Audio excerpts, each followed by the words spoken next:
I've been getting a lot of questions about combat shirts and I'm tired of answering questions, so I figured we'd do a short video and explain some of the differences between combat shirts that you see out in the field and why you'd want to pick one over the other. So first off, why would you wear a combat shirt?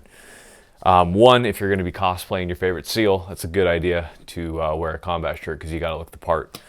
Second reason is if you're law enforcement, military, civilian, whatever, and you need it because you're wearing the gear that necessitates its use. So for example, what makes a combat shirt good is that the material on the body, it breathes well. So what that means is that when you're wearing a chest rig, body armor, that type of stuff, you're not going to sweat and kill yourself like you would with one of these standard BDU tops that you typically wear. And that's due to the material used on the body of the combat shirt. Another reason that they're good is because of the high collar. When you're wearing body armor or a chest rig, the straps that come up over the top, they're not going to chafe your neck. Because you can wear a t-shirt, however, the t-shirt tends to get pulled down at the neck and then the straps get in against your skin and begin to chafe it. And I mean, is it that big of a deal in the, in long term? Well, actually it can be. So for example, if you're doing a 1 to 2 week ruck march and your neck gets rubbed so raw that you get a sore there and then that sore gets infected, then you have to get medevaced out, or if you can't get medevaced out, then you die. So having those high collars actually does matter. Another good thing is wearing a sling on a rifle, and if you have a rifle, you should have a sling or a shotgun or whatever. And so the high collar helps protect you against those slings from chafing your neck and that type of thing. Another great thing about combat shirts is compared to the BDU type shirts, the combat shirts are easier to tuck in. That means that they can clear your gun belt more easily, and therefore you can get to all the stuff in your belt, mags, all that type of crap that I hate to have in my belt, but you need to some extent or another. Realize that combat shirts are only good in certain scenarios. So for example, I would never wear a combat shirt in a really cold environment. I typically don't use them as my base layer. Now that being said, in temperate to extremely hot environments, they excel and they do really well. Now that being said, there are tons of makes and models of combat shirts out there. So which one is good for you? And that's an excellent question. So what it's going to depend on is what you do. Because again, if you're cosplaying your favorite cartoon character from a video game, then it doesn't really matter what you're wearing because there's a good chance you're never going to have that garment combust as an IED goes off next to you and burn and melt to your skin. So not so big of a deal. But now if you're a law enforcement and military and you're facing increasingly asymmetric warfare, you might want to have a combat shirt that can not melt to your skin and give you some very serious third-degree burns that will affect your quality of life. So let's go ahead and let's talk about the different shirts that are out there. And we're going to start with the very bottom of the barrel. The very bottom of the barrel is going to be our airsoft type shirts. Now this particular shirt was modeled after a Crye Precision shirt, so it is good. It has all the qualities that you'd expect from a Crye Precision shirt as far as cut and fit go. Now, where it fails is in the material used. Because it uses a cotton nylon material throughout the body and everything, first off, it's extremely thin. You can actually see through it. So while it does cool you off very well, it has a huge problem with durability. I've been testing this out for about the last, I want to say 6 months. Not too seriously, but I started testing it out pretty seriously about perhaps a couple months ago. And it's already beginning to fray and separate at the edges. So it's not something that I deal with. On top of that, it's not flame resistant. So if it lights on fire, it's likely going to melt to your skin.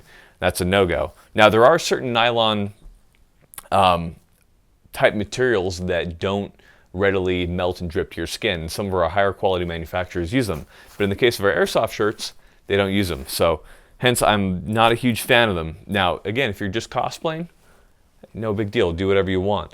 But if you're a serious guy, stay away from any of these airsoft type companies. This one is Flash Force Industries. I know there are a couple other ones out there like Emerson. Everyone keeps asking me to review them. My review is, if you're cosplaying, cool. If you're doing something serious, stay away. We're going to go ahead and we're going to move up to a slightly higher level, and that's going to be our shirts from kind of mid-tier tactical companies. Now right here we have the mid-tier companies. In this case we have 511. So first off, the cut isn't quite as refined as some of the more expensive companies, such as the Crye Precision G3 combat shirt that I had on earlier in the video. What they're good for is training. So they breathe very well, they stretch very well, they're antimicrobial, antifungal, all that type of crap. However, the material of them is made out of spandex and polyester. both of which burn and readily melt to your skin. So if you're considering this for duty use, I would highly recommend staying away from it for that reason. Because based on the type of threats that you might have, again, it's just not a good idea. So again, law enforcement, military, civilian, if you're expecting this type of stuff, stay away from it. Don't use it. But that being said, great for training. The problem that these shirts do have as well is that the Velcro, as you can see, is a straight square. So that's what some of the older combat shirts did, and there's not something necessarily wrong with it. It's just that there are better designs out there, such as the split Velcro, which still retains your patches.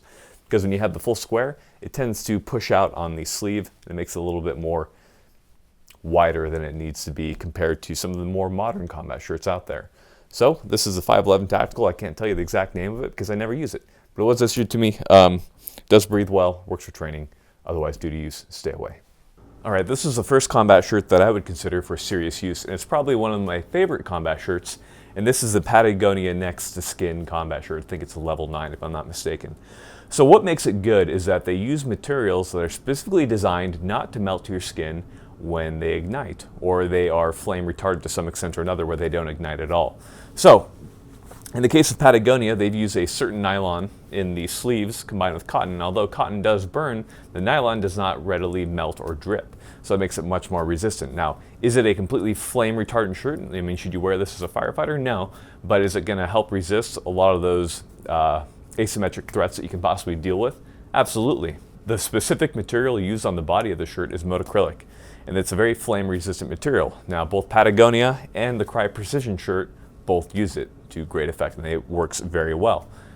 So a couple things that are different when it comes to the Patagonia shirt compared to a lot of the other combat shirts out there that make it one of my favorites.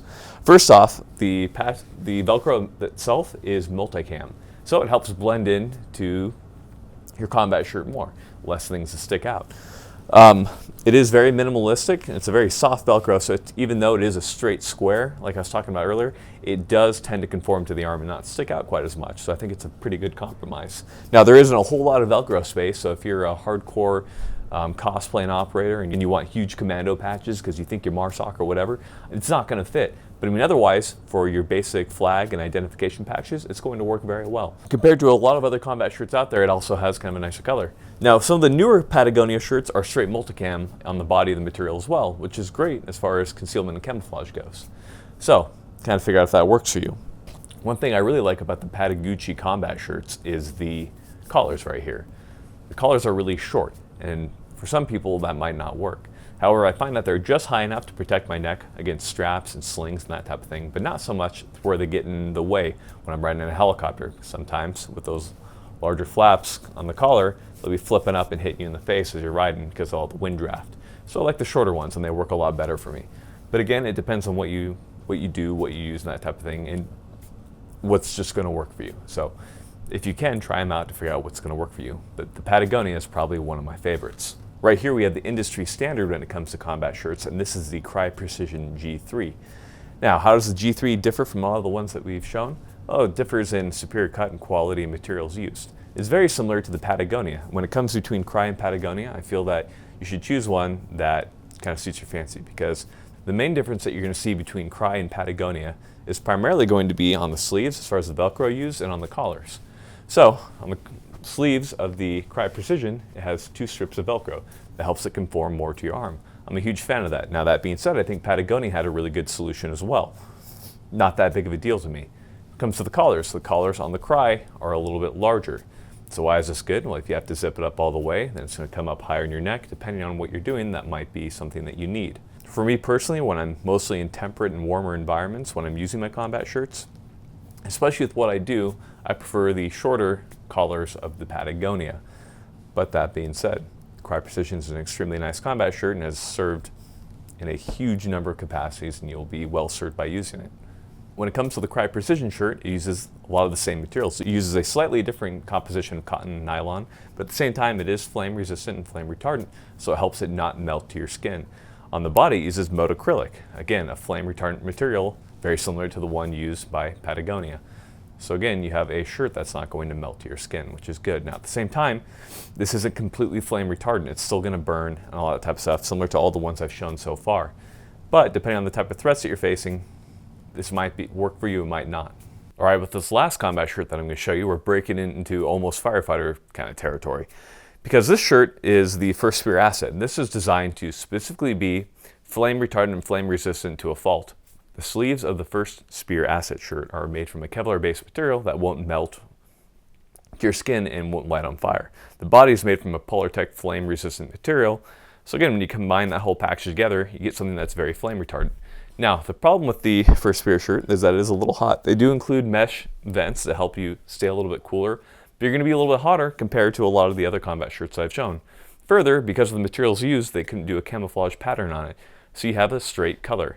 Now, depending on what you do, law enforcement, a camouflage color may not be such a big deal to you. For those of you who are in the military, might be a breaking point, might not, depending on the type of environment that you're going to be in or the type of mission that you're executing. So figure out if it's going to work for you. So guys, I've shown you a couple different types of combat shirts. I hope you understand kind of where we're coming from. Figure out what your mission type is, what type of threats you're expecting to deal with, whether that be, asymmetric warfare via IEDs, that type of thing, or if you're just going to be running around in the desert, then maybe you're not worrying so much about the flame-resistant retardant materials, and you might be better served by the Patagonia or the Crye. Now, finally, if you're going to be cosplaying your favorite SEAL, then again, go with the Airsoft ones or 511 or something like that.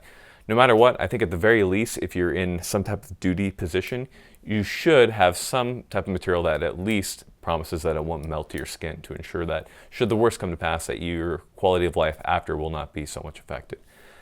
So, hope this answered some of your questions about combat shirts, guys. Take some time, comment. I'm going to be in the Arctic Circle, so I won't be able to answer your questions right off the bat. And guys, the whole reason we wear combat shirts is to look cool, so make sure you look cool.